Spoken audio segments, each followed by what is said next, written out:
حکمران خالص سے محروم ہے ہی، لیکن عامت الناس میں بھی، عوام میں بھی اس کا زیادہ شعور نہیں ہے۔ میں نے اپنی گفتگو کے شروع میں کہا تھا کہ اللہ تعالیٰ زمین کا نظام چلانا چاہتا ہے اور حسن انتظام کے ساتھ چلانا چاہتا ہے اور تعمیر کروانا چاہتا ہے اس دنیا کی، تو یہ تعمیری صلاحیت اگر مسلمان پیدا کریں، اسے استعمال کریں، تعمیر کر کے دکھائیں، تو اس کا امکان ہے کہ 40-50 سالوں میں دنیا کی قیادت امامت کے منصب پر مسلمان دوبارہ فائز ہو سکتے ہیں۔ اس کے بغیر کسی شارٹ ٹرم میں، کسی لمحے میں یہ ممکن نہیں ہے۔ دنیا کی تہذیبی تبدیلیاں، دنیا کی لیڈرشپ کی تبدیلیاں برسوں میں نہیں آیا کرتی ہیں، نسلوں میں آتی ہیں، اور بعض دفعہ 100 سال لگتے ہیں کسی قوم کے گرنے میں یا کسی قوم کے اٹھنے میں، کئی 100 سال بھی لگے ہیں۔ اب ممکن ہے کئی 100 سال نہ لگے، لیکن کئی نسلیں تو اب بھی درکار ہیں۔ اسی لیے میں نے کہا کہ 50 سال لگیں گے کم از کم اس دنیا کی امامت کی تبدیلی میں، وہ بھی اس صورت میں کہ مسلمان آج سے اس امامت کو حاصل کرنے کے تقاضے پورے کرنا شروع کریں۔ حالات کو دیکھ کر بعض دفعہ تو دل بیٹھنے لگتا ہے، مایوسی ہوتی ہے اس وجہ سے بھی کہ وسائل کے استعمال میں جو فرق ہے، جس طرح مغرب دنیا کے وسائل استعمال کر رہا ہے اور جس طرح مسلمان استعمال کر رہے ہیں، وہ اتنا بڑا گیپ ہے، اتنا فرق ہے کہ نہیں لگتا کہ یہ گیپ کبھی فل ہو سکے گا۔ اسی طرح سے مسلمان جس طرح سے مغربی افکار کے زیر اثر ہیں، خاص طور سے ان کی ایلیٹ کلاس کو مسلمانوں میں جو حکمراں کلاس ہے، خوشحال طبقہ ہے، جو فیصلوں پر حاضر ہے، فیصلہ ساز طبقہ، وہ جس طرح مغرب کا غلام ہے ذہنی طور پر اور اس سے ہٹ کے کچھ سوچنے کو تیار نہیں، اور جس طرح عوام کو کھیل کود میں لعب و لعب میں پھنسا دیا گیا ہے، اس سے بھی ایک مایوسی ہوتی ہے کہ کیسے مسلمانوں کی تقدیر جاگے گی۔ لیکن اسی کے ساتھ ساتھ پہلو امید کے عناصر بھی موجود ہیں۔ پہلی بات تو یہ کہ آج سے 40-50 سال پہلے یا اس سے مزید کچھ پہلے دنیا میں مسلمان ہونا کوئی قابل ذکر بات، کوئی عزت اور سرفرازی کی بات نہیں تھی، بلکہ اکثر مسلمان تو وہ تھے کہ جو اپنے مسلمان ہونے پر شرمندہ سے رہتے تھے اور سمجھتے تھے یہ حالات کا جبر ہے کہ ہم کسی مسلمان معاشرے میں یا گھرانے میں پیدا ہو گئے ہیں اس لیے مسلمان ہیں، ورنہ کسی یورپین یا امریکن یا جاپانی گھرانے میں پیدا ہوتے تو زیادہ معزز ہوتے، زیادہ بہتر ہوتے۔ 50-60 سالوں میں یہ صورتحال تبدیل ہو چکی ہے۔ آج پوری دنیا میں مسلمان ہونا نہ صرف یہ کہ کوئی جرم نہیں ہے، بلکہ مسلمان اس پر مطمئن ہیں، اور ایسے نوجوان بھی آپ کو بڑی تعداد ملیں گے کہ جو یہ سمجھتے ہیں کہ وہ بالکل درست مسلمان ہیں، صحیح ہیں کہ مسلمان ہی اور مسلمان ہونا ہی اصل میں عزت و سرفرازی کی بات۔ تو اسلام پر اعتماد کرنے والے لوگ، اسلام پر فخر کرنے والے لوگ بھی دنیا میں بڑی تعداد موجود ہیں، اور اس میں نوجوانوں کی بڑی تعداد ہے۔ یہ امید کا بڑا روشن پہلو ہے۔ اسی طرح سے مسلمان امت کا کوئی تصور نہیں تھا، امت کا جو کوئی بھی تصور تھا وہ برصغیر جنوبی ایشیا میں تھا، یہی امت کا مخالفہ کرتا تھا۔ باقی ساری دنیا مصری تھی، ترک تھی، الجزائری تھی، عرب تھی، فلسطینی تھی، انڈونیشی تھی، ملائی تھی، وغیرہ وغیرہ، لیکن آج یہ امت کا تصور دنیا بھر میں پھیل چکا ہے۔ اسی لیے ایک مسلمان ملک کے ساتھ اچھا ہوتا ہے تو عموماً پوری دنیا کے مسلمان کو اچھا محسوس کرتے ہیں، اور کسی مسلمان ملک کے ساتھ برا ہوتا ہے تو ساری دنیا کے مسلمان اس پر تکلیف محسوس کرتے ہیں۔ یہ وہ بات ہے جو نبی کریم صلی اللہ علیہ وسلم نے فرمائی تھی۔ آپ نے فرمایا تھا کہ مسلمانوں کی مثال جسد واحد کی سی ہے، ایک جسم کی ہے۔ اگر پاؤں میں قدم چپ جائے تو سارا جسم بخار کی صورت میں اس میں شریک ہوتا ہے، تکلیف کو محسوس کرتا ہے۔ اس وقت مسلمان امت کی صورتحال کچھ اسی قسم کی ہے کہ ایک بڑی مثبت تبدیلی ہے، اور اس میں امت کے بڑے پہلو موجود ہیں۔ تیسری چیز یہ ہے کہ مسلمان ملکوں میں اسلام کا شعور، اسلام کا علم بڑھا ہے۔ یہ شعور اور علم جو بڑھا ہے اس میں بہت سی قوتوں کا دخل ہے، لیکن خاص طور سے جو اسلامی تحریکیں مسلم دنیا میں اٹھی ہیں، برصغیر جنوبی ایشیا میں، عرب ممالک میں، ترکی میں، انڈونیشیا میں، سنٹرل ایشیا میں، افریقہ میں، ان تحریکوں نے بڑی خدمات انجام دی ہیں۔ کوئی 75 سال تقریباً ہو گئے ہیں، اور بعض جگہوں پہ اس سے انہوں نے بڑی قربانیاں دی ہیں، ہزاروں افراد جان سے گئے ہیں، لاکھوں افراد جیلوں میں گئے ہیں، لوگوں نے قائدین کی صحبتیں بھگتی ہیں، جلالبندی کی سزا سے، مال و جائیداد سے محرومی کی سزا پائی ہے. لیکن اب صورتحال یہ ہے کہ عوام میں ان کی سے ہے، عوام میں ان کے لیے مقام بنا ہے. گزشتہ عرصے میں جو انتخابات ہو رہے ہیں عرب دنیا میں، اس سے بھی اندازہ ہوتا ہے کہ اسلام سے وابستگی، اسلامی قوتوں کی پشت پناہی اس کی غرض چلی ہے. ہو سکتا ہے کہ پاکستان اس میں بھی پیچھے ہو، لیکن پاکستان میں بھی بہرحال کسی مخالف اسلام قوت کے لیے اسلام کی مخالفت کر کے، کھلی مخالفت کر کے پناپنا ممکن نہیں ہے. وہ قوتیں بھی جو امریکی استعمار کے ایجنٹ ہیں اور پاکستان میں ان کے ایجنڈے کو لے کر چلنا چاہتی ہیں، وہ بھی اپنے پوسچر اسلامی بناتی ہیں. وہ بھی اسلام اور ملت، پاکستانیت اور اسلام اور آزادی وغیرہ کی بات کرتی ہیں تاکہ عوام میں اعتبار قائم ہو کا. یعنی کہ عوام میں جو اعتبار اسلامی تحریکوں نے اسلام کا پیدا کیا، اسلام پر جو افتخار کا جذبہ پیدا کیا، اس کا سیاسی اظہار بھی ہونے لگا ہے. یہ چیزیں روشن مستقبل کی نشاندہی کرتی ہیں. لیکن اس سے ہرگز یہ مطلب نہیں لیا جا سکتا کہ مسلمانوں کے دن پلٹنے والے اور لازم مسلمان دنیا کی امامت پر فائز ہو جائیں گے. ابھی بہت سا کام کرنا باقی ہے. چند چیزیں ایسی ہیں کہ جن کو کیے بغیر مسلمانوں کی تقدیر میں کوئی بڑی تبدیلی نہیں آئے گی. ان میں سب سے پہلی چیز ہے اسلام سے بڑے پیمانے پر وابستگی. یہ وابستگی صرف روزہ نماز کی حد تک نہیں ہے. روزہ نماز کی اجازت تو انگریزوں نے دے رکھی تھی، اور اسی لیے اللہ کا اقبال نے فرمایا تھا کہ ملا کو جو ہے ہند میں سجدے کی اجازت نادان سمجھتا ہے کہ اسلام ہے آزاد. تو روزہ نماز سے کسی بھی طرح کا روزہ نماز کرتے رہیں، وظیفے پڑھتے رہیں، حج عمرہ کرتے رہیں، اس سے باقی کو خطرہ محسوس نہیں ہوتا. لیکن جب دنیا کی امامت، قیادت، دنیا کے انتظام میں حصہ مانگتے ہیں مسلمان یا اسلام کو حصہ دینا چاہتے ہیں تو اس وقت کنفلکٹ پیدا ہوتا ہے.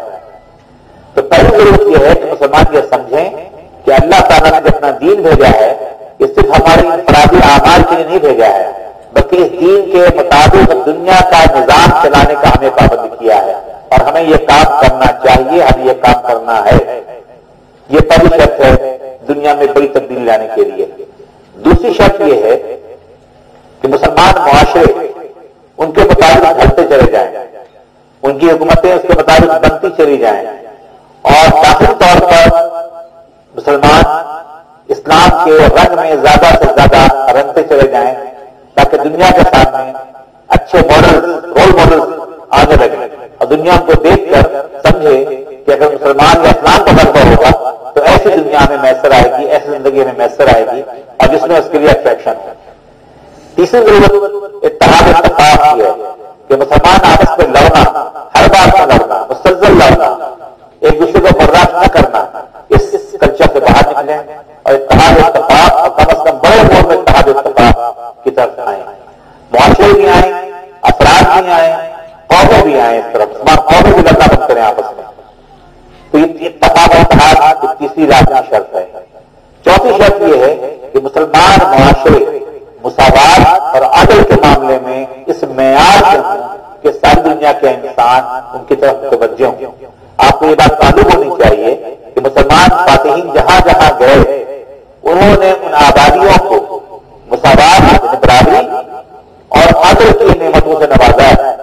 اور جہاں جہاں انہوں نے اس رویے کا مظاہرہ کیا پوری کی پوری آبادیاں مسلمانوں میں، کیونکہ مسلمانوں سے پہلے جو حاکم ہوا کرتے تھے، جو حکمراں طبقہ ہوا کرتا تھا، وہ انسانوں کو برابر نہیں رکھتا تھا اور ان کے ساتھ انصاف نہیں کرتا تھا. جب مسلمانوں نے انسانوں کو برابر کیا، رنگ و نسل، علاقہ، خاندان سے موقع اور سارے انسانوں کو برابر کیا اور دوسری بات یہ انصاف کیا ہے، تو وہ تیزی کے ساتھ اسلام کی طرف متوجہ ہوئے اور اسلام کے دائرے میں داخل ہوتے چلے گئے، ایمان بھی قبول کرتے چلے گئے، اپنی تہذیب چھوڑ دی. یہاں تک کہ بے شمار قوموں نے اپنی زبانیں بلا دی اور عربی زبان اختیار کر لی.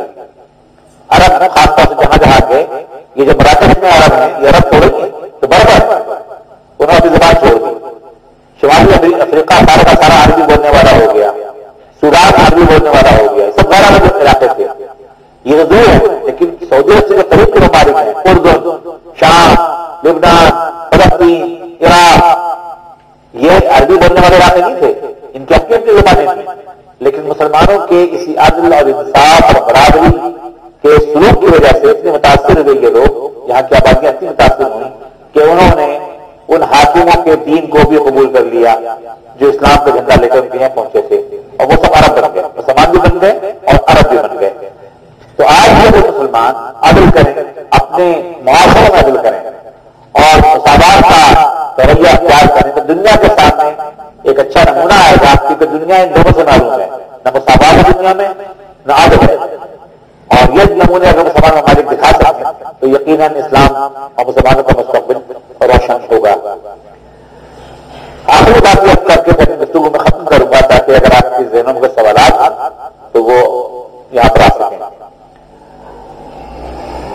جو بات ایسا لگتا ہے کہ میرے لیے اس میں کرنے کا کچھ بھی نہیں ہے، عام رویہ ہے مسلمانوں کا، تبدیلی نہ آنے میں سب سے بڑی رکاوٹ ہمارا یہی طرز فکر ہے، ہمارا یہی انداز ہے سوچنے کا کہ چیزیں ٹھیک ہو جائیں گی تو ہم بھی ٹھیک ہو جائیں گے، اگر لوگ اچھے ہو جائیں گے تو ہر چیز بدل جائے گی،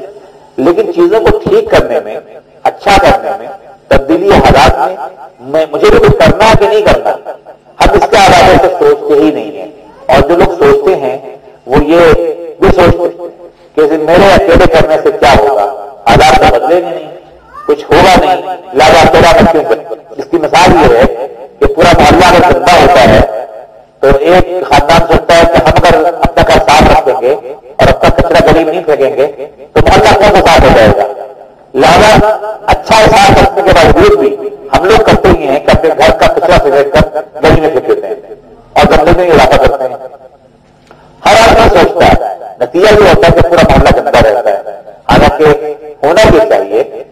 کہ ہر شخص یہ سوچے اور جس کو بھی احساس اللہ نے دیا سوچے کہ دوسروں کو گندگی پھیلا رہا ہے، کم از کم میں تو گندگی میں اس طرح کا نہ بنوں، اگر صفائی کر سکوں تو صفائی کروں، نہ کر سکوں تو کم از کم گندگی میں اضافے کا سبب نہ بنوں۔ یہ سب لوگ اختیار کرنا شروع کر دیں تو آپ جلد محسوس کر لیں گی کہ معاشرے میں صفائی کا عمل شروع ہو گیا ہے۔ یہ طرز عمل ہر جگہ مفید ہوتا ہے۔ اگر سب لوگ جھوٹ بولتے ہوں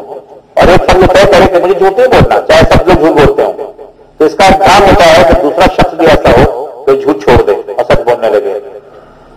سائنس ایمان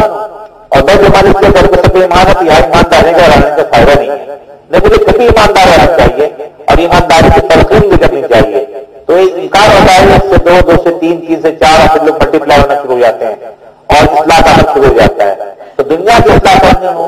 امت کی اصلاح کرنی ہو، پاکستان کی اصلاح کرنی ہو تو یہ اسی وقت ممکن ہے کہ جب ہم میں سے ہر شخص اپنی ذات سے آغاز کرے۔ یہاں میں آپ کے کسی غیر مسلم فلاسفر کی بات کرتا ہوں، کہ فلاسفر بھی تھا، پولیٹیشین بھی بہت تھا، اس نے کہا تھا کہ 1000 میل کا لمبا سفر، لانگ مارچ 1.5 فٹ کے پہلے قدم سے شروع ہوتا ہے۔ 1.5 فٹ کا پہلا قدم ہے تو وہ اگر نہ اٹھائیں تو 1000 میل کا مارچ نہیں ہو سکتا۔ تو دنیا کو جو بدلنا ہے تو اس کا پہلا قدم ہی یہ ہے کہ میں اپنے آپ کو بدلوں۔ جن چیزوں کا شعور مجھے حاصل ہو گیا ہے، میں اپنی ذاتی زندگی میں اور جہاں جہاں میرا اختیار اقتدار ہو، چاہے میرا گھرانہ ہو یا میرا دفتر ہو یا میرا آفس ہو، جہاں جہاں میرا اختیار اثر چلے ان اچھائیوں کو نافذ کرنا شروع کر دوں، ان پہ عمل کرنا شروع کر دوں، اس کی تلقین کرنا شروع کر دوں، تو تھوڑا تھوڑا کیا بہت سارا کام، بہت سارے قطرے مل کر کے پورا دریا بہا دیا کرتے ہیں۔ دریا میں قطرے ہوتے ہیں، دریا میں پانی نہیں ہوتا ہے، پانی کے قطرے ہوتے ہیں، پانی کے مالیکیولز ہوتے ہیں، لیکن ہر مالیکیول یہ سوچے کہ مجھ سے ایک سے کیا ہوتا ہے تو دریا بہنا ہے تو دریا خشک رہیں گے، لیکن سارے مالیکیول، سارے قطرے اگر ملتے چلے جائیں تو اربوں خربوں قطرے مل کر کے بالآخر دنیا میں بہت سارے دریا بہ رہے ہیں، بہت سے طوفان آتے ہیں، سیلاب آتے ہیں، پانی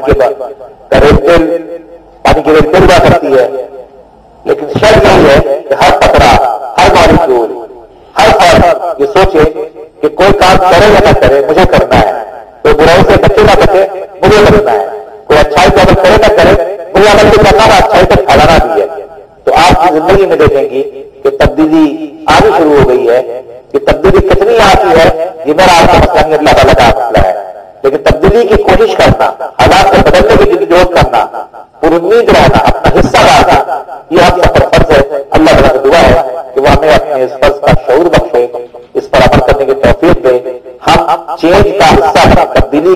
ہم تفصیل کرنے والے نہ ہوں،